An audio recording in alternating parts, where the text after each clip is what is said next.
Shalom. Shalom. Ya, kita bersyukur pada hari ini kita masih dapat melakukan ibadah kita walaupun melalui online. Kita percaya bagi semua yang mendengar ibadah ini, walaupun singkat tapi kita percaya pasti diberkati. Amin. Walaupun katanya situasi saat ini corona, tapi kita percaya perlindungan Tuhan lebih luar biasa bagi kita. Amin. Maka oleh sebab itu, mari kita bersama-sama menyembah Tuhan. Sebelum kita pujian penyembahan kita berdoa dulu. Bapa, kami bersyukur, berterima kasih buat atas kasih-Mu. Kami masih dapat menikmati perlindungan-Mu, Bapa.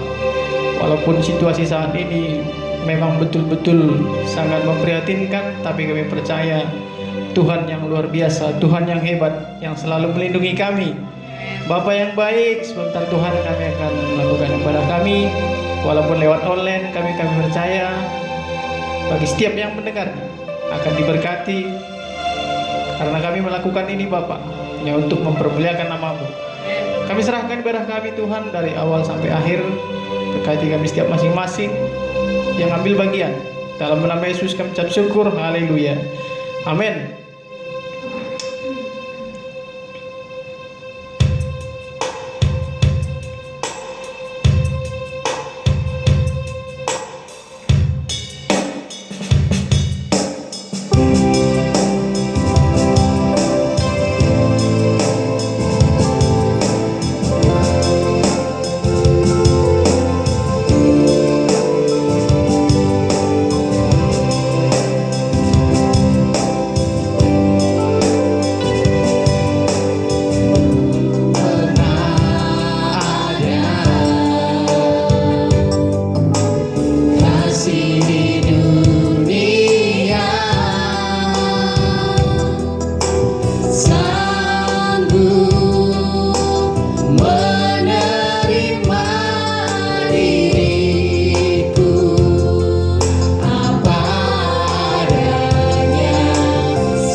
Bersyukur Tuhan masih bersama kita.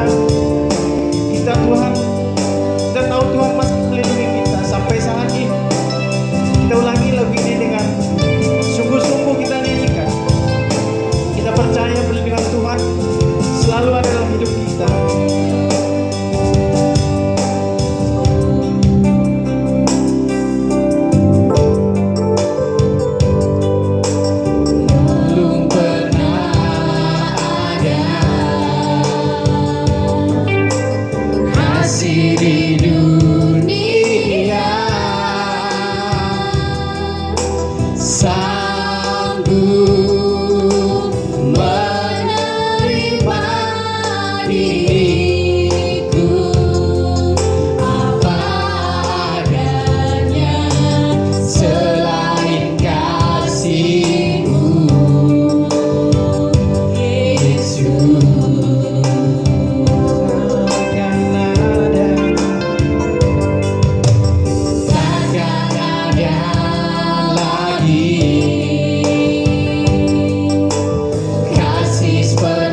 Terima kasih Bapa.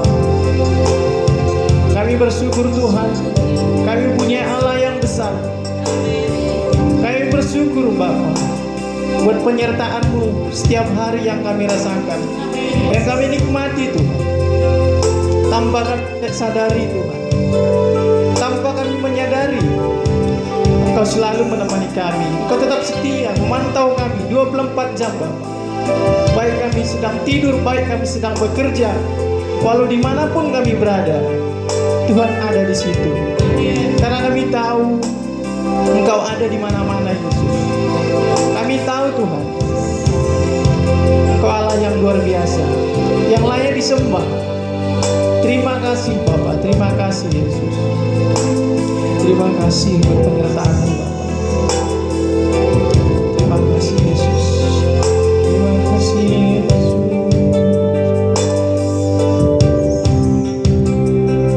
Terima kasih Bapa buat anugerah-Mu, buat perlindungan-Mu, buat setiap karya-karya-Mu Bapa, buat setiap segala ciptaan-Mu yang dapat kami nikmati, dapat kami lihat. Kami bersyukur punya Allah seperti Engkau. Terima kasih Yesus. Dan juga Tuhan, sebentar kami akan memuji menyembah Engkau bersorak-sorai. Berkati kami Bapa, berkati setiap kami, baik kami yang mengambil bagian, baik juga yang mendengarkan. Biarlah Tuhan melalui pujian ini mereka dapat diberkati, kami juga diberkati Bapa. Terima kasih Tuhan, terima kasih Yesus, penyertaan-Mu lah yang selalu menyertai kami segenap hidup kami. Terima kasih Bapa, haleluya. Sama-sama kita katakan amin. Baik jemaat Tuhan, masih semangat? Amin. Kita percaya walaupun kelamaan di rumah, tapi semangatnya kita percaya tidak pernah hilang. Amin. Karena kita punya Tuhan yang besar. Amin. Tuhanlah penyemangat kita. Maka sebab itu kita akan menyanyikan pujian kita bersorak-sorai, kita naikkan segala pujian untuk Tuhan. Sungguh ku bangga Bapa. Amin.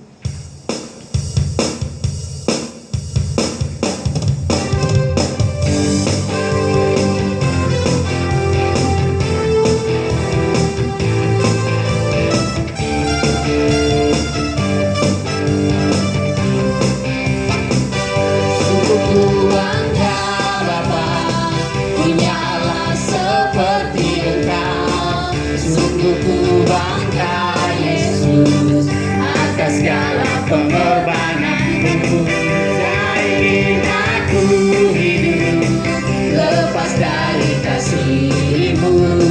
Kasih-Mu menyelamatkan dan ribu pengharapan. Diriku persembahkan apa yang aku miliki.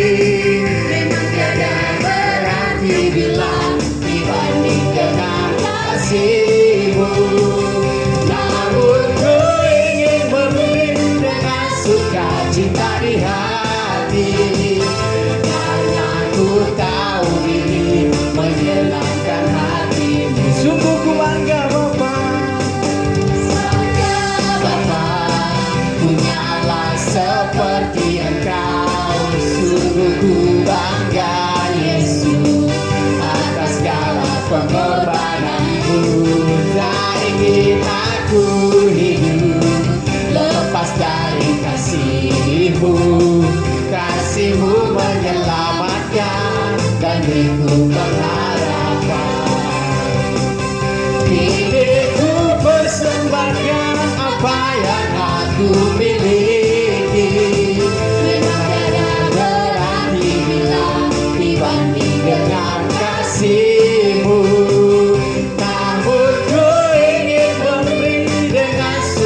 Cita di hati, karena ku tahu ini menyenangkan hati-Mu.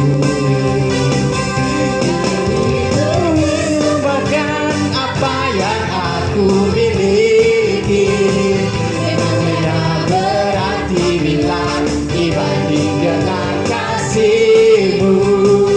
Namun ku ingin memberi sukacita di hati, karena ku tahu ini menyenangkan hati.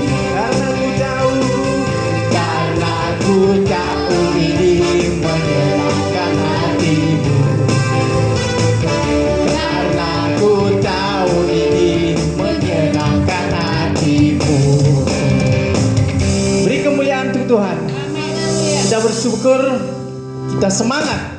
Dan juga sebentar Tuhan, kami akan mendengarkan firman-Mu. Biarlah Tuhan,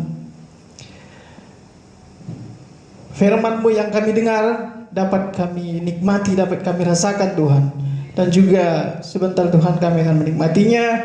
Kami akan menaikkan pujian untuk menyambut firman-Mu Tuhan. Kita nyanyikan lagu pujian kita, zaman kita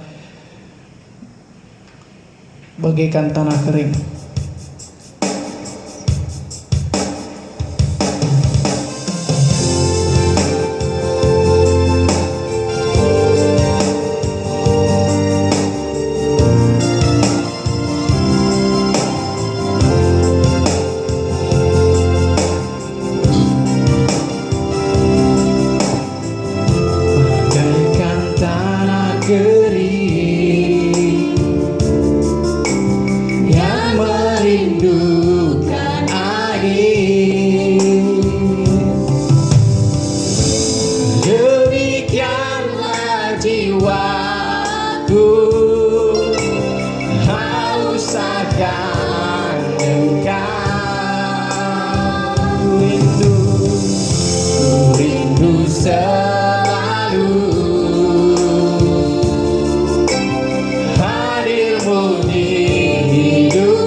Percaya kuasa Tuhan mengalir di hidup kita.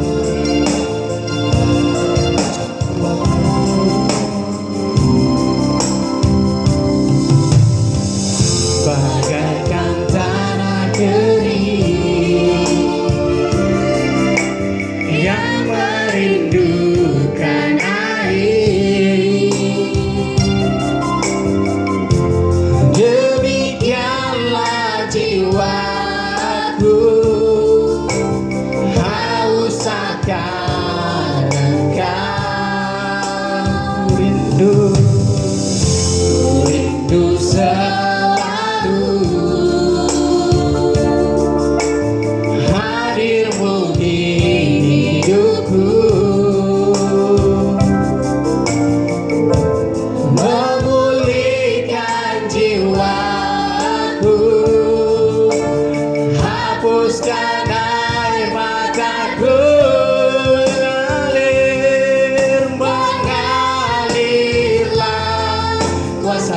Kudus mengalirlah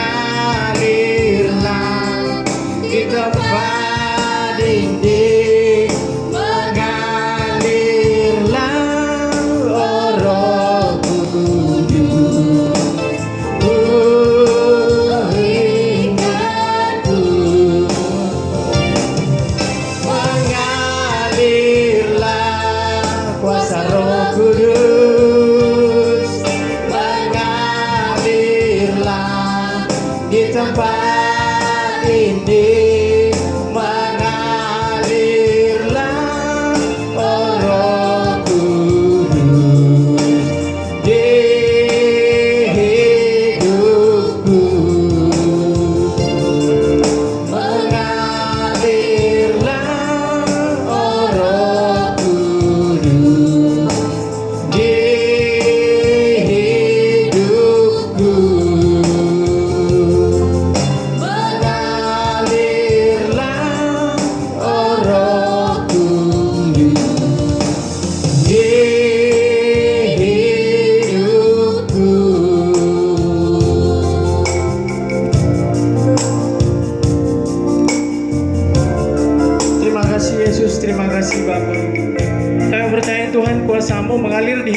setiap pribadi. Kami percaya Tuhan, kuasa-Mu yang besar ada dalam hidup kami. Dan juga Tuhan, sebentar kami akan mendengarkan sebagian dari firman-Mu. Biarlah Tuhan, bagi setiap kami yang mendengar, diberkati, dan juga berkati hamba-Mu yang akan menyampaikan firman-Mu. Biarlah Tuhan, firman-Mu yang dibagikan akan menjadi benih-benih baru bagi setiap hidup kami. Terima kasih Tuhan, berkati juga hamba-Mu yang menyampaikan firman. Biarlah Tuhan, pengharapan-Mu yang selalu menyertai hamba-Mu. Terima kasih Bapa, kami bersyukur. Haleluya. Amin.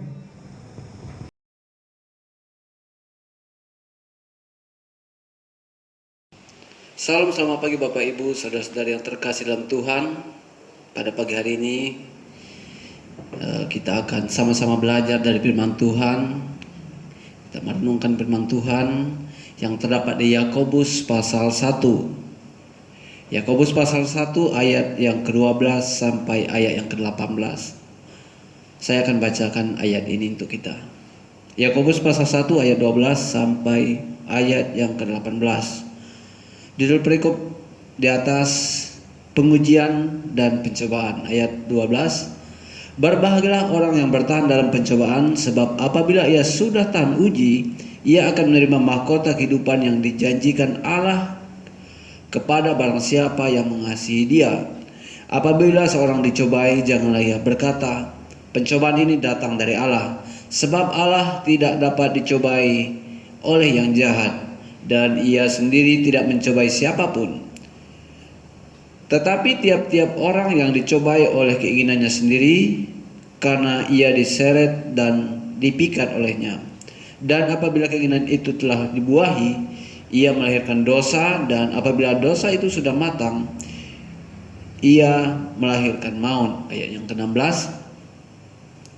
Saudara-saudara yang kukasihi, janganlah sesat. Sebab pemberian yang baik dan setiap anugerah yang sempurna datangnya dari atas, diturunkan dari Bapa segala terang. Padanya tidak ada perubahan atau bayangan karena pertukaran. Atas kehendaknya sendiri ia telah menjadikan kita oleh firman kebenaran, supaya kita pada tingkat yang tertentu menjadi anak sulung di antara semua ciptaannya. Baik Bapak Ibu, dari tema kita pada saat pagi hari ini yaitu Tuhan tidak pernah berubah. Ya, kita harus menyadari bahwa Tuhan yang kita sembah itu adalah Tuhan yang tidak pernah berubah. Ya, ada beberapa bagian dari firman Tuhan ini yang ingin saya bagikan kepada kita. Yang pertama itu, Yakobus menegaskan bahwa setiap pemberian yang baik dan anugerah yang sempurna itu datang dari Bapa. Ya. Segala sesuatu yang baik, segala sesuatu yang sempurna itu datangnya daripada Tuhan. Sebab itu berharaplah kepada Tuhan, supaya kita bisa menerima yang baik, menerima yang sempurna dari Tuhan, Bapak Ibu ya. Dan di Yeremia pasal 29 ayat yang ke-11 dikatakan, sebab aku ini mengetahui rancangan-rancangan yang ada padaku mengenai kamu, demikian firman Tuhan, yaitu rancangan damai sejahtera dan bukan rancangan kecelakaan, untuk memberikan kepadamu hari depan yang penuh pengharapan. Ya. Dan Tuhan merancangkan sesuatu yang luar biasa dalam kehidupan kita. Dia merancangkan damai sejahtera, bukan rancangan kecelakaan. Ya. Dan dikatakan untuk memberikan kepadamu hari depan yang penuh pengharapan. Ya. Seseorang akan sangat senang ketika dia dijanjikan sesuatu. Ya. Seseorang akan sangat antusias ketika mungkin ada temannya yang akan berkata, nanti tahun depan saya akan kasih kamu hadiah. Ya. Nanti bulan depan saya kasih kamu rumah contohnya. Ya. Pasti akan senang. Ya. Tetapi ingat bahwa janji manusia itu tidak sempurna. Ya. Janji manusia itu terbatas. Ya. Tetapi janji Tuhan kepada kita, Dia akan memberikan kepada kita hari depan yang penuh pengharapan. Jadi Bapak Ibu yang dikasih Tuhan, saudara-saudara yang dikasih Tuhan, ya, marilah berharap kepada Tuhan, karena Tuhanlah yang akan memberikan hari depan yang penuh pengharapan bagi kita. Ya. Makanya dikatakan ada lagu mengatakan Engkau ada bersamaku di setiap musim hidupku. Ya. Jadi di dalam kita mengikut Tuhan, ya, Tuhan selalu bersama-sama dengan kita. Baik itu dalam keadaan susah, dalam keadaan senang, dalam keadaan sedih, dalam keadaan bersuka cita, Dia akan tetap terus selalu bersama-sama dengan kita. Terkadang dalam kehidupan kita yang tidak menyadari bahwa ada Tuhan bersama-sama dengan kita. Ya. Mungkin kita sudah merasa kita di tengah padang gurun, nggak ada yang lagi menjadi sumber pengharapan. Dan ingatlah bahwa di firman Tuhan di Matius pasal 28, sebelum Tuhan Yesus naik ke surga, Dia berpesan kepada murid-muridnya, ya. Dia berkata bahwa aku akan menyertai engkau senantiasa sampai kepada akhir zaman. Ini merupakan pengharapan bagi setiap kita orang-orang percaya, ya. Pengharapan bagi setiap anak-anak Tuhan. Tuhan tidak pernah meninggalkan kita sendirian, ya. Seperti tema kita tadi bahwa Tuhan itu tidak pernah berubah, ya. Kalau Tuhan bisa menyelamatkan bangsa Israel dari tangan orang Filistin, kalau Tuhan bisa menyelamatkan Sadrak, Mesak dan Abednego dari perapian, Tuhan yang sama juga bisa menyelamatkan kita dari setiap masalah kita. Tuhan yang sama juga bisa memberikan jalan keluar bagi setiap masalah dalam kehidupan kita. Seperti khotbah 2 minggu yang lalu Pak Herman menceritakan bahwa tidak peduli dengan seperti apa kondisi manusia itu, ya. Tidak peduli seperti apa yang orang lain lihat kepada manusia, ya. Tetapi ketika dia taat dengan apa kata Tuhan, ya, dia selamat di tengah-tengah musim kemarau, ya. Seperti itu juga ketika janda itu taat dengan apa kata Elia, ya, dia juga bisa mengalami kelimpahan di tengah-tengah musim kemarau, ya. Jadi secara manusia, jangan kita mudah menilai orang dengan cara pandang kita, ya. Marilah kita memiliki cara pandang yang sama seperti Tuhan memandang setiap masalah, ya. Tidak ada sesuatu hal yang mustahil yang tidak bisa Tuhan kerjakan, Bapak Ibu, ya. Itu yang pertama, ya. Terus yang kedua dikatakan, begitu pula Kristus menegaskan, aku datang supaya mereka mempunyai hidup dan mempunyainya dalam kelimpahan, ya. Di Yohanes 10 ayat 10, ya, bagian B. Dikatakan di sini, aku datang supaya mereka mempunyai hidup dan mempunyainya dalam segala kelimpahan, ya. Jadi Tuhan yang kita sembah itu datang ke dunia ini untuk memberikan kita hidup, ya, untuk memberikan kita keselamatan. Oleh sebab itu Dia mati di kayu salib supaya kita yang berdosa ini beroleh selamat ketika kita percaya kepada Tuhan, ya. Ketika kita mengaku dosa kita di hadapan Tuhan, maka kita akan diselamatkan oleh Tuhan. Dan tidak hanya itu saja, Dia datang supaya kita memiliki hidup dan juga kelimpahan. Kelimpahan ini bukan cuma hanya berbicara materi, ya. Kelimpahan banyak hal-hal yang telah bisa Tuhan kerjakan dalam kehidupan kita. Mungkin Tuhan bisa berikan kelimpahan damai sejahtera dalam kehidupan kita. Kenapa? Karena kalau cuman kekayaan, ya, banyak orang yang kaya tidak tenang dalam kehidupannya, ya. Banyak orang yang mungkin tidak makan tapi mereka bisa damai sejahtera, ya. Jadi jangan kita ukur berkat Tuhan hanya cuma dari kekayaan, ya. Dan di Mazmur pasal 100 ayat kelima dikatakan, sebab Tuhan itu baik, kasih setianya untuk selama-lamanya dan kesetiaannya tetap turun-temurun, ya. Jadi kasih setia Tuhan itu untuk selama-lamanya, ya. Kasih setia Tuhan untuk selama-lamanya, ya. Kita harus menyadari ini supaya apa? Supaya dalam kehidupan kita menyadari bahwa ada pribadi yang mengasihi kita kekal untuk selama-lamanya, ya. Dan kesetiaannya tetap untuk turun-temurun, ya. Tetap turun-temurun. Jadi kalau Tuhan Yesus setia kepada bangsa Israel meskipun mereka banyak memberontak, mereka banyak menyedihkan hati Tuhan, ya. Tetapi Tuhan terus menuntun mereka sampai ke tanah Kanaan. Kenapa? Karena Tuhan itu setia, ya. Coba kalau Tuhan gak setia, bangsa Israel sudah berbuat salah, Tuhan tinggalkan. Mereka gak tahu lagi kemana-mana, ya. Tapi karena Tuhan kita adalah Tuhan yang setia, Dia tetap terus menuntun bangsa Israel. Dan Tuhan yang sama juga tetap setia dalam kehidupan kita, ya. Dia tetap menunggu sampai kepada kita kembali ke jalan Tuhan, sampai kita memang berharap dan bergantung kepada Tuhan, ya. Seorang bapak atau sebagai orang tua, dia akan sangat senang ketika anak-anaknya bergantung kepada dia, ya.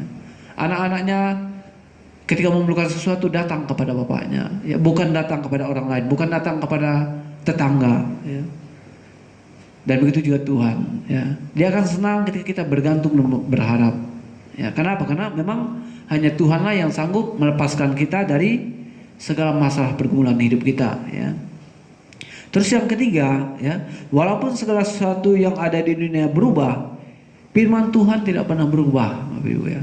Firman Tuhan tidak pernah berubah, ya. Langit dan bumi akan berlalu, tetapi perkataanku tidak akan berlalu, ya. Itu di Matius pasal 24 ayat 35, ya. Langit dan bumi bisa berlalu, tetapi perkataan Tuhan yang telah Tuhan janjikan dalam kehidupan kita tidak akan pernah berlalu. Pasti Tuhan akan genapi. Sama seperti di Yeremia pasal 29 tadi, Bapak Ibu, ya. Yeremia 29 ayat 11, ya. Memang mungkin dalam kita mengikut Tuhan, ya, banyak hal-hal yang tidak terselami dalam kehidupan kita, ya. Banyak hal-hal yang di luar dari batas pemikiran kita. Oleh sebab itu, jangan pikirkan bagaimana Tuhan bekerja, ya. Ikuti aja apa kata Tuhan, ya. Jangan kita pikirkan bagaimana nanti selanjutnya, ya. Ikuti aja apa kata Tuhan. Seperti Elia, ya, disuruh Tuhan datang ke seorang janda yang miskin. Dia nggak bertanya, kenapa harus datang ke janda miskin? Kenapa nggak ke orang yang kaya? Sekarang kan musim kekeringan, ya. Elia tidak berkata seperti itu kepada Tuhan. Yang Elia lakukan, ikut taat dengan apa kata Tuhan, ya. Dan saya ingin juga sebagai kita anak-anak Tuhan, ya, jangan pikirkan bagaimana Tuhan bekerja, ya. Yang Tuhan inginkan supaya kita taat, bertahan di tengah pencobaan, dan kita nantikan bagaimana Tuhan bisa memberikan kita jalan keluar, Bapak Ibu, ya. Kenapa? Karena seperti tema kita tadi, yaitu Tuhan kita tidak pernah berubah, ya. Terus yang berikutnya di Ibrani pasal 13 ayat 8 dikatakan, Ia tetap sama baik kemarin maupun hari ini dan sampai selama-lamanya. Kasih dan kuasanya tidak pernah berubah, Bapak Ibu, ya.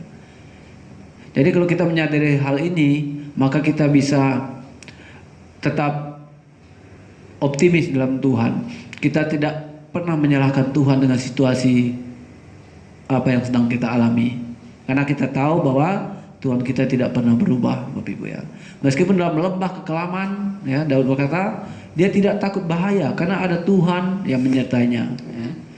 Meskipun di tengah-tengah gua singa, ya, Daniel tetap percaya kepada Tuhan. Dia tidak bilang ketika mau dilempar ke gua singa, udahlah saya ikut raja aja, ya. Saya melupakan Tuhan. Enggak. Di tengah-tengah hal situasi yang sulit, ya, Daniel tetap bertahan, ya. Yusuf tetap bertahan, dan kita bisa melihat hasil akhirnya ia akan menerima mahkota kehidupan yang dijanjikan Allah, ya. Pasti akan ada satu hal yang luar biasa Tuhan kerjakan ketika kita bertahan, ya. Ketika kita tetap percaya kepada Tuhan di tengah gelombang hidup kita, ya. Dan saya akan bagikan sedikit, ada sebuah ilustrasi seperti ini, Bapak Ibu, ya. Saya kemarin ada baca di media sosial, di internet, berkata seperti ini. Saya akan bacakan untuk kita, ya. Seorang manajer hendak mewariskan perusahaan besar kepada karyawan terbaiknya. Untuk itu ia memberikan seluruh karyawannya, memberikan masing-masing sebutir benih di tangannya dan berkata, sirami dengan teratur, rawat dan kembalilah setahun dari sekarang dengan membawa tanaman yang tumbuh dari benih ini yang terbaik. Pemiliknya akan menggantikan aku sebagai manajer di perusahaan ini, ya. Seorang karyawan bernama Rahmat pulang ke rumah. Setiap hari disiramnya air dan pupuk ke tanamannya. Setelah 6 bulan di kantor, para pekerja lain saling membicarakan tanaman mereka. Sedangkan Rahman melihat tidak ada perubahan yang terjadi pada benih miliknya. Ia merasa gagal. Setelah setahun, seluruh karyawan menghadap kepada pemilik perusahaan, memperlihatkan hasil benih tersebut. Rahmat berkata kepada istrinya bahwa ia tidak akan membawa pot yang kosong. Ia tergoda untuk menggantikan benihnya itu dengan benih yang lain. Namun istrinya mendorong untuk menyatakan yang sebenarnya. Rahmat menyadari bahwa istrinya menyarankan hal yang benar. Tuhan tidak suka ia berbuat curang dan tidak jujur. Ketika memasuki ruang rapat, Rahmat membawa sebuah pot yang kosong. Seluruh mata memandangnya dengan kasihan. Dan seorang pemilik perusahaan itu juga memasuki ruangan. Ia memandang keindahan seluruh tanaman itu. Hingga akhirnya ia berhenti di depan Rahman yang tertunduk malu. Sang pemilik perusahaan memintanya ke depan dan berkata, "Berilah tepuk tangan yang meriah untuk Rahman." Pemilik perusahaan berkata, Aku memberikan kepada kalian sebutir benih yang sebelumnya telah kurebus di air panas hingga mati dan tidak mungkin tumbuh. Ya. Melihat bahwa benihnya tidak tumbuh, mungkin kalian menukarnya dan berbohong kepada aku. Lain halnya dengan Rahman. Ia mau berkata yang sebenarnya terjadi. Akhirnya perusahaan itu diwariskan kepada Rahman. Ya. Di sini kalau kita belajar bisa melihat hal ini. Ya. Terkadang manusia berusaha melakukan sesuatu yang terbaik dengan berbagai macam cara. Ya. Dengan hal-hal yang tidak baik, dengan hal-hal yang tidak pantas. Ya. Sementara maksud dari pemilik perusahaan ini ingin melihat siapa yang jujur, ya. Ingin melihat siapa yang jujur di para pekerjanya, ya. Jadi orang-orang yang berniat jahat ini tadi, orang-orang yang pengen dipandang baik oleh pemilik perusahaan, dia digantikannya dengan benih yang bagus, ya. Sementara pemilik perusahaan ini memang sudah membuat benih itu tidak ada yang tumbuh, ya. Dan bisa kita pelajari di hal tersebut supaya kita tetap lakukan apa yang Tuhan katakan. Ya. Dari hasil akhirnya kita akan bisa melihat ketika kita jujur di hadapan Tuhan, ketika kita setia di dalam mengikut Tuhan, ya, kita bisa menerima berkat yang berlimpahan dari Tuhan. Ya, sama seperti Pak Rahman ini tadi. Ya. Secara sebelum dia sadar dengan apa kata istrinya, dia juga udah tergoda mau menukarkan bibitnya tadi, ya. Dia juga udah tergoda, teman-teman saya udah tanamannya sudah tumbuh, mungkin sudah besar. Sementara saya udah 6 bulan ini tidak ada tumbuh-tumbuh, ya. Tapi istrinya menguatkannya, ya. Dan ketika dia tetap melakukan apa yang seharusnya dilakukan, ya, dia menerima hasilnya. Ya. Jadi berbagilah orang yang bertahan dalam pencobaan, sebab apabila ia sudah tahan uji, ia akan menerima mahkota kehidupan. Ya.